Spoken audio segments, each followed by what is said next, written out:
네, 잘 듣는 회원님들 안녕하세요. 말 많은 소녀입니다. 반갑습니다. 제가 옛날 일기 같은 거 다시 보고 이렇게 했는데 옛날이랑 지금 제 인생에서 달라진 게 분명히 있더라고요. 근데 그 달라진 거 중에 가장 큰 거는 일기장을 봤을 때 이런 표현이 되게 많아졌어요. 만족하고 행복하고 감사하다.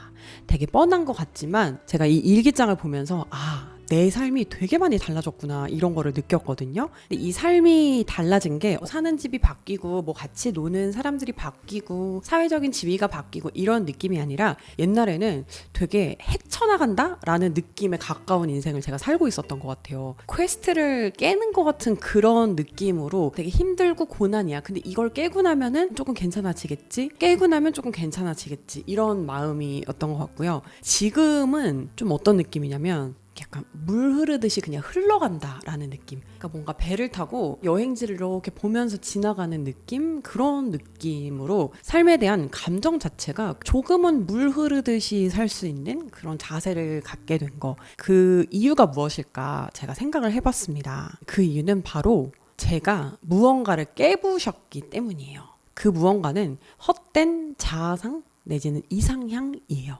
누가 그런 걸 심어준 건 아닌데 저는 제가 되게 항상 좀 남들보다 우위에 서야 된다라고 생각을 했었고 어떤 흠이 있으면 안 된다고 생각을 했던 것 같아요. 성적도 좋아야 되지만 성격도 좋아야 되고 친구도 많아야 되고 뭐 이렇게 생각을 했었고요. 그냥 본능적으로 무언가를 골고루 다 잘하지 않으면 나는 값어치가 없는 사람이다 이런 식으로 생각을 했었던 것 같아요. 제가 K 장녀라서 있는 그런 어떤 강박 같은 건지 이유는 모르겠습니다. 이건 제가 나중에 알게 되면은 그때 다시 말씀을 드릴게요. 근데 이제 그게 초등학교를 지나서니까 중고등학교 때는 제가 그렇게 공부를 잘하지 않았었거든요. 그리고 뭐 그렇게 예쁜 애도 아니었고 뭐 그렇게 뭐 눈에 띄게 모범생도 아니었고 근데 그때는 이런 게 있었던 것 같아요. 노력은 하지 않으면서 나는 원래 공부를 잘했던 애니까 나는 원래 되게 모범생이었으니까 지금 내가 좀 이렇게 살고 있지만 나중에 언젠가는 나의 진가를 알아주는 사람들 속에서 인정받고 살게 될 거야 라는 망상에 좀 빠져 있었던 것 같아요. 그런 식으로 좀 생각을 해왔던 것 같아요. 그래서 어찌어찌 대학생이 되고 취업을 하고 뭐 이렇게 했는데 계속 그런 강박이 깨어지지가 않았어요. 스스로 계속 무언가를 증명하려고 했고 그러니까 모든 생각이 좀 다 비교 위주로 갔던 것 같아요. 그게 이제 경쟁적인 우리나라 사회의 어떤 산물이 저 같은 인간일 수도 있습니다.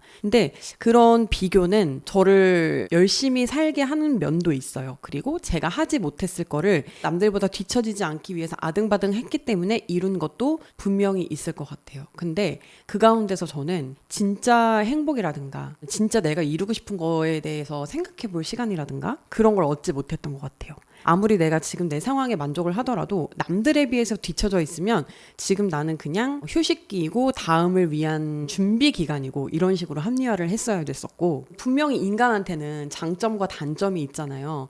근데 장점은 되게 쉽게 받아들이면서 단점은 인정을 하지 못했던 것 같아요. 그래서 그런 걸 되게 꽁꽁 숨기려고 노력을 했었고 제가 되게 오랜 세월 단점으로 느꼈던 게 저의 몸에 대한 그런 생각인데요. 사람들이 다 나를 쳐다보면서 내 몸에 대해서 비난만 할 것 같은 생각에 시달리기도 했었고 그래서 항상 옷도 펑퍼짐한 옷을 입고 꽁꽁 싸매고 그렇게 하고 다녔었어요. 근데 지금 생각을 해보면은 나의 체형은 어떤 나의 특징일 수도 있잖아요. 건강에 이상이 있을 정도로 뭐 살이 찌거나 말랐다면은 노력을 해야 되겠지만 분명히 누가 봐도 보기 좋은 쪽에 속하는 몸인데도 마른 내 친구들보다 뭔가 다리가 굵고 이런 거에 항상 사로잡혀가지고 항상 꽁꽁 싸매고 그리고 더 웃긴 건 뭐냐면 그렇게 제가 감추려고 하고 펑퍼짐한 옷 입고 뭐 검은 색깔 옷만 입고 다니고 그러면 그런 게 다 가려지는 줄 알았어요. 근데 그걸 이렇게 딱 깨고 나니까 남들은 다 봤겠구나. 속을 수가 없구나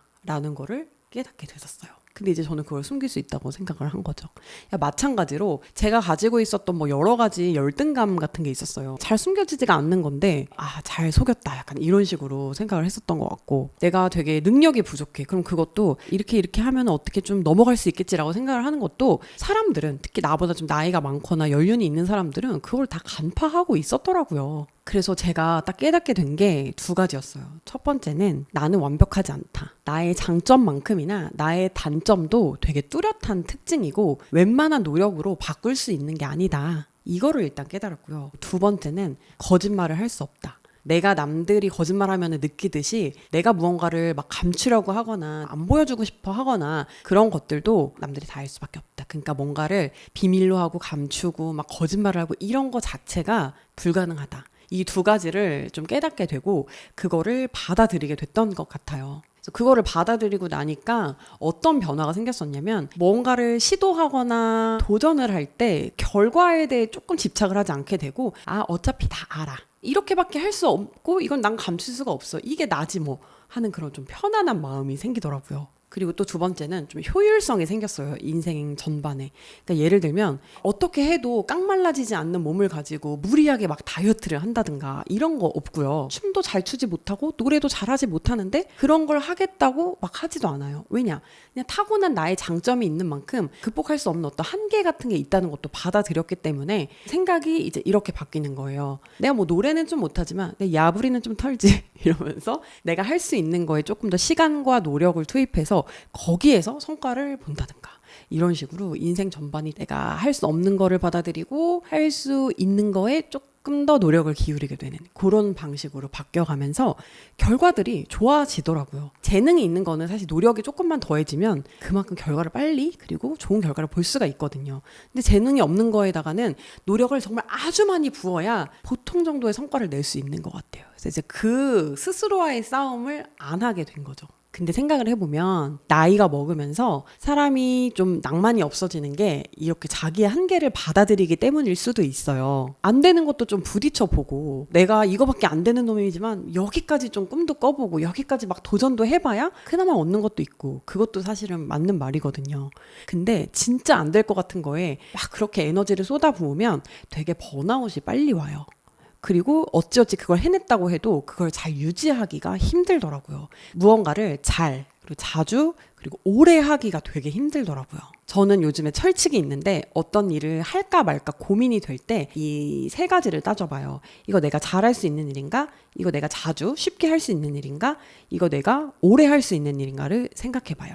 예를 들면 제가 노래하는 채널을 했다고 해봐요. 그러면 제가 잘하지 못해요. 그러니까는 이건 탈락. 그리고 제가 뭐 요리 잘합니다. 쉽게 자주 할 수 있나? 라고 생각하면 난 시간이 없기 때문에 탈락. 그리고 코딩도 꽤 내가 잘하는 것 같아. 관심이 있으니까 자주 쉽게 할 수 있죠? 근데 이걸 내가 오래 할 수 있을까 생각해보면 아니 난 벌써 이미 열정이 떨어지고 있어. 올해는 못하겠다 싶으면은 그만두는 거예요. 대신에 이제 저는 말하는 거는 좋아해. 잘할 수 있고 자주 할 수 있고 그러면 앞으로도 오래 할 수 있어. 이제 이런 식으로 생각을 하면서 계속 해 나가는 거죠. 그러다 보니까 손실되는 스태미너 같은 게 많이 없어요. 사람이 어떤 걸 막 시작할 때 이렇게 열정을 가지고 막 도파민이 쫙 돌고 이 느낌이 사실 되게 좋지만 그 도파민이 딱 떨어지는 순간 모든 게 되게 허무하고 실행력이 잘 안 생겨요. 그래서 저는 그런 열정에 기대는 대신에 그냥 쉽게 손이 가고 내가 잘할 수 있고 오래 할 수 있는 일을 이제 선택을 하게 된 거예요. 이 모든 게 다 길을 아예 잘못 선택했을 경우에는 내가 이만큼밖에 할 수 없고 선천적인 한계가 있다. 그런 걸 좀 인정하면서 합리적으로 무언가를 선택하는 혹은 낭만 없게 선택하는 버릇이 생긴 것 같습니다. 그래서 만약에 인생이 되게 안 풀리고 있다든가 인생이 너무너무 어렵다든가 하는데 곰곰이 생각해보면은 외부 요인이 아니라 내 결정인 경우가 있잖아요. 여러분들도 한번 생각을 해보시면 어떨까 싶어요. 사실은 내가 이게 재능이 없고 선천적으로 한계가 있고 노력을 해도 안 되는 거를 알면서도 남들에게 더 잘 보이고 싶다는 욕심이라든가 나는 완벽해야 된다는 그런 허상 같은 거에 사로잡혀서 그만두고 있지 못하고 그냥 계속하는 게 아닌가. 잘못된 자존심으로 내 인생을 낭비하고 있는 게 아닐까. 이렇게 한번 생각을 해보시면 또 다른 답이 나올 수도 있지 않을까 생각이 들고요. 그렇다고 잘하고 있는 일을 조금 힘들다는 이유로 너무 쉽게 그만두는 거는 조심하시고요. 그리고 제가 이 말씀드린 거는 사실 젊은 날에는 이 나의 한계나 나의 능력이나 나의 장단점을 정확히 파악을 하기가 좀 힘들다는 생각이 들어요. 뭘 겪어보고 거기에 대한 결과값이 나와야 그걸 보고 이게 맞네 아니네를 판단을 할 수 있는 거잖아요. 그러니까 20대 분들은 그걸 치열하게 알아보는 과정이라고 생각하고 많이 부딪히고 많이 실패를 해보시고 이제 한 30대 40대 넘어가시는 분들은 현실을 이제 조금 책임져야 된다. 이제는 진짜 길을 정해야 된다라고 하실 때는 저의 방법이 힌트가 되었으면 좋겠습니다. 아무튼 오늘은 여기까지입니다. 잘 듣는 회원님들 모두 자기 인생에 후회 없는 선택을 하셨으면 좋겠어요. 우린 또 다음 영상에서 만나요. 잘 자요.